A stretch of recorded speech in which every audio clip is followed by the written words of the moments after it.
ఒక దేశం అభివృద్ధి చెందాలంటే ఏం చేయాలి? రోడ్లు నిర్మించాలి, బ్రిడ్జ్లు కట్టాలి, విద్యుత్ ప్రాజెక్టులు ఏర్పాటు చేయాలి, హైడ్రో పవర్ని అభివృద్ధి చేయాలి, టూరిజం కోసం మౌలిక వసతులు పెంచాలి. ఇవన్నీ చేస్తే ఈ రోజు పెట్టిన పెట్టుబడి రేపు ఉద్యోగాలు తీసుకొస్తుంది, వాణిజ్యాన్ని పెంచుతుంది, ఆర్థిక వ్యవస్థని బలపరుస్తుంది. కానీ ఒక దేశం రోడ్డు కడితే ప్రకృతి దాన్ని ధ్వంసం చేస్తే మళ్ళీ రోడ్డు కడుతుంది, మళ్ళీ కొట్టుకుపోతే మళ్ళీ నిర్మిస్తుంది. ఇలా ఒకే ఇన్ఫ్రాస్ట్రక్చర్ పైన పదే పదే పెట్టుబడి పెట్టాల్సి వస్తే అప్పుడు అది కేవలం ప్రకృతి విపత్తు కాదు, అది ఆర్థిక విపత్తు కూడా. ఇప్పుడు సరిగ్గా ఇదే పరిస్థితి ఎదుర్కొంటోంది నేపాల్. ఆగస్టు 26 నేపాల్ ఉత్తర సరిహద్దు ప్రాంతంలో ఒక్కసారిగా భారీ వరద. మట్టి, రాళ్లు, నీరు అన్నీ కలిసిపోయి ఒక భారీ ప్రవాహంలా దూసుకొచ్చాయి. రస్వా ప్రాంతంలోని నివాసాలు దెబ్బతిన్నాయి, రోడ్లు కొట్టుకుపోయాయి, బ్రిడ్జ్లు ధ్వంసమయ్యాయి, హైడ్రో పవర్ ప్రాజెక్టులు ప్రభావితమయ్యాయి. అంతేకాదు నేపాల్, చైనా మధ్య కీలకమైన ట్రేడ్ కారిడార్ కూడా దెబ్బతింది. సోర్స్ డేటా ప్రకారం 19 మోటరబుల్ బ్రిడ్జ్లు, దాదాపు 40 కిలోమీటర్ల రోడ్లు దెబ్బతిన్నాయి. ఇక్కడే అసలు కథ మొదలవుతుంది. ఎందుకంటే బ్రిడ్జ్ అంటే కేవలం కాంక్రీట్ కాదు, అది ఒక ప్రాంతాన్ని మరో ప్రాంతంతో కలిపే ఒక లైఫ్ లైన్. రోడ్డు అంటే కేవలం తారు కాదు, అది రైతు మార్కెట్కు వెళ్లే మార్గం, టూరిస్ట్ తన గమ్యస్థానానికి చేరుకునే మార్గం, వ్యాపారి సరుకు తరలించే మార్గం. అందుకే ఒక బ్రిడ్జ్ కొట్టుకుపోతే దాని నష్టం ఒక బ్రిడ్జ్కే పరిమితం కాదు, అదే ప్రాంతం మళ్ళీ మళ్ళీ ఎందుకు ప్రభావితమవుతోంది? ఇది నేపాల్కు కొత్త సమస్య ఏం కాదు. 2025లో కూడా ఇదే ప్రాంతం గ్లేషియర్ ఫ్లడ్ని ఎదుర్కొంది. Rasuwagadhi border crossing, Nepal China friendship bridge, రోడ్లు, డ్రై పోర్ట్, హైడ్రో పవర్ ప్రాజెక్టులు ఇవన్నీ తీవ్రంగా దెబ్బతిన్నాయి. సుమారు 16 కిలోమీటర్ల రోడ్డు మార్గం రాకపోకలకు పనికిరాకుండా పోయింది. 111 మెగావాట్ల రసువాగడి హైడ్రో పవర్ ప్రాజెక్టు కూడా ప్రభావితమైంది.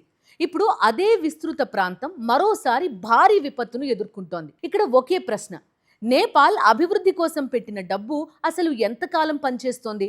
ఒక రోడ్డు నిర్మించాలి, దాని నుంచి వచ్చే ఆర్థిక ప్రయోజనాలు పొందాలి. కానీ ఆ ప్రయోజనాలు పూర్తిగా అందకముందే వరదొస్తుంది, రోడ్డు పోతుంది, మళ్ళీ డబ్బు, మళ్ళీ నిర్మాణం, మళ్ళీ రిస్క్. ఇది ఒక రకంగా బిల్డ్, డిస్ట్రాయ్, రీబిల్డ్. ఇదే సైకిల్. అంటే పైకి బండరాయి నెట్టుకుంటూ వెళ్ళి గమ్యానికి చేరకముందే అది మళ్ళీ కిందికి జారిపోవడం. ఈ విపత్తు బిల్లు ఎంత? 2024 సెప్టెంబర్లో వచ్చిన వరదలు, కొండ చర్యల వల్ల జరిగిన నష్టం 46.7 బిలియన్ నేపాలీ రూపాయలు. అందులో ఇన్ఫ్రాస్ట్రక్చర్ నష్టం 38.9 బిలియన్ నేపాలీ రూపీస్, రోడ్ల నష్టం 28 బిలియన్లు, హైడ్రో పవర్ 3 బిలియన్లు, నీటి సరఫరా, పారిశుద్ధ్యం 5.9 బిలియన్ నేపాలీ రూపీస్, వ్యవసాయం 7.2 బిలియన్లు. ఇవి కేవలం గణాంకాలు, కానీ ప్రతి సంఖ్య వెనక కూడా ఒక కుటుంబం ఉంటుంది, ఒక రైతు ఉంటాడు, వ్యాపారి ఉంటాడు, డ్రైవర్ ఉంటాడు, ఒక హోటల్ ఉంటుంది, ఒక గ్రామం ఉంటుంది. అందుకే డిజాస్టర్కి ఒక బిల్లు అంటూ ఉండదు, చాలా బిల్లులు ఉంటాయి. ఏ విపత్తు వచ్చినా మొదటి దెబ్బ మాత్రం రైతు పైన పడుతుంది. నేపాల్ ఆర్థిక వ్యవస్థలో వ్యవసాయానికి చాలా పెద్ద పాత్ర. 2021 జనాభా లెక్కల ప్రకారం వ్యవసాయం, అటవీ, మత్స్య రంగాల్లో ఆర్థిక కార్యకలాపాల్లో పాల్గొనే వారి వాటా శాతం 57.3. 2022-23లో దాదాపు 60.3% కుటుంబాలు వ్యవసాయంతో అనుబంధమై ఉన్నట్టుగా లెక్క తేల్చారు. అందుకే వరద వస్తే మొదటి దెబ్బ రైతుకే. పంట పోతుంది, పశువులు పోతాయి, విత్తనాలు పోతాయి, వ్యవసాయ పరికరాలైతే నాశనమైపోతాయి, నీటిపారుదల కాలువలు కూడా కొట్టుకుపోతాయి. కొన్ని సందర్భాల్లో పొలంలోని సారవంతమైన మట్టే కొట్టుకుపోతుంది.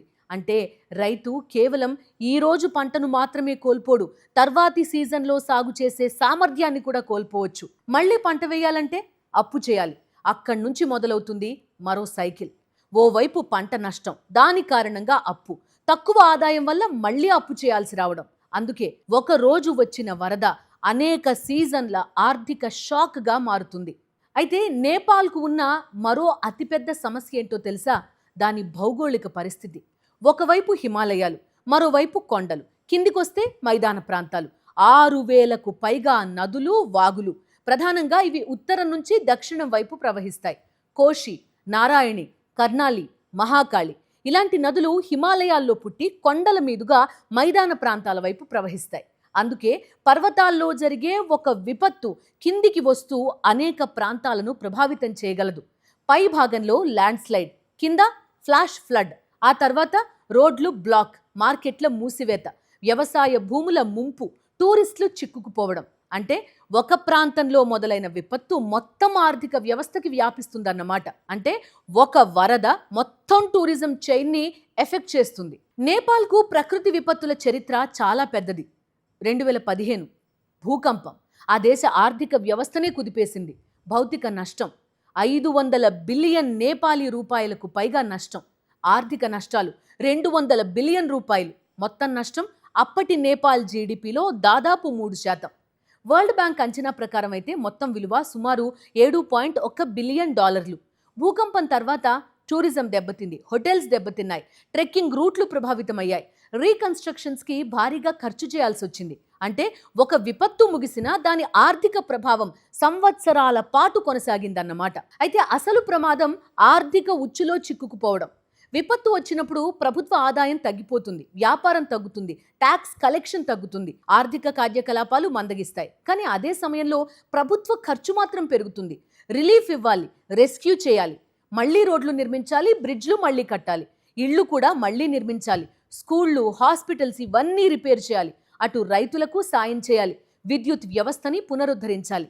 అంటే ఆదాయం తగ్గే సమయంలో ఖర్చు కూడా పెరుగుతుంది. ఇదే నేపాల్ ఎదుర్కొంటున్న అతిపెద్ద ఫిస్కల్ ట్రాప్. IMF విశ్లేషణ ప్రకారం తీవ్రమైన ప్రకృతి విపత్తు జీడిపికి సంబంధించి ప్రభుత్వ రుణ నిష్పత్తిని గణనీయంగా పెంచగలదు. అదే సమయంలో ఆర్థిక వృద్ధి, ఎగుమతులపై కూడా ప్రతికూల ప్రభావం చూపించొచ్చు. ఒక విపత్తు తర్వాత మనకు కనిపించేది ఏంటి? కూలిన ఇళ్ళు, విరిగిన బ్రిడ్జ్లు, కొట్టుకుపోయిన రోడ్లు, దెబ్బతిన్న పవర్ ప్లాంట్లు, నాశనమైన పంటలు. కానీ కనిపించని మరో బిల్ కూడా ఉంటుంది. అదే పోయిన ఉద్యోగాలు, రద్దయిన హోటల్ బుకింగ్స్, తగ్గిన వ్యాపారం, పెరిగిన కుటుంబ అప్పులు, వాయిదా పడిన పెట్టుబడులు, పిల్లలు కోల్పోయిన స్కూల్ డేస్, తగ్గిన ప్రభుత్వ ఆదాయం. ఈ నష్టాలకు వెంటనే ఒక ధర నిర్ణయించడం కష్టం. అందుకే డిజాస్టర్ అసలు ఖర్చు మొదటి అంచనా కంటే చాలా ఎక్కువగా ఉంటుంది. మరి ఈ విపత్తులకు పరిష్కారం ఏంటి? నేపాల్ ప్రకృతి విపత్తులను పూర్తిగా ఆపగలదా? లేదు.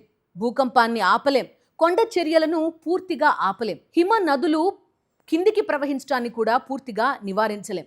కానీ నష్టం మాత్రం తగ్గించొచ్చు.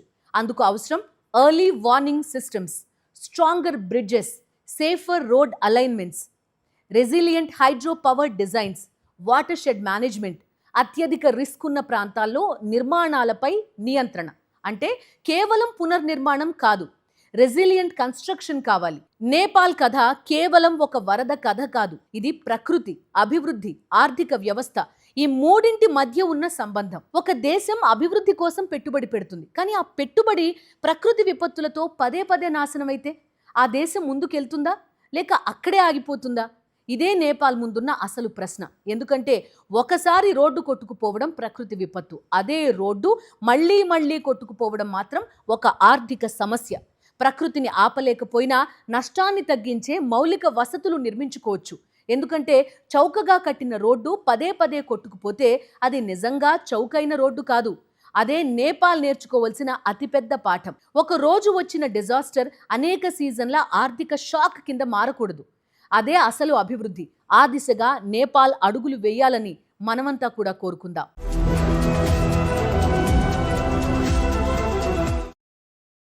మరిన్ని అప్డేట్స్ కోసం ఛానల్ను సబ్స్క్రైబ్ చేయండి. నోటిఫికేషన్స్ కోసం బెల్ ఐకాన్ పై క్లిక్ చేయండి.